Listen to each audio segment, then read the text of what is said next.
Hello guys, ഇതൊരു പായസ കഥയാണ് കേട്ടോ.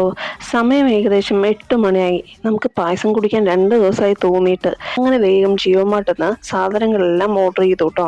അങ്ങനെ നമ്മുടെ ഈസ്റ്ററിൻ്റെ പാൽഡ മിക്സ് ആണ് കേട്ടോ. അതുകൊണ്ടാണ് നമ്മളിന്ന് പായസം ഉണ്ടാക്കാൻ പോകുന്നത്.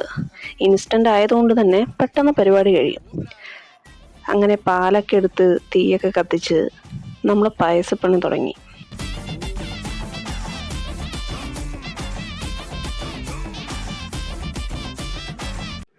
ഇതാണ് കേട്ടോ നമ്മുടെ ആയുധം.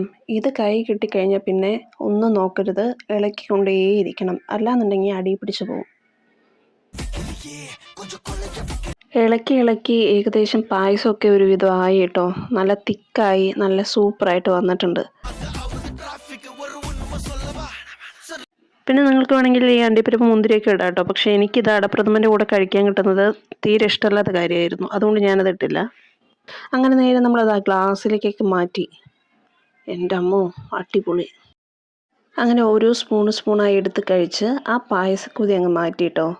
നിങ്ങൾക്കും ഇതുപോലെ രാത്രിയോ പകലിലോ എന്തെങ്കിലുമൊക്കെ കഴിക്കാൻ ആഗ്രഹം തോന്നുകയാണെന്നുണ്ടെങ്കിൽ, അത് തീർക്കാൻ പറ്റുകയാണെന്നുണ്ടെങ്കിൽ അങ്ങ് തീർത്തേക്കുക. അപ്പോൾ ഓക്കെ, ബൈ.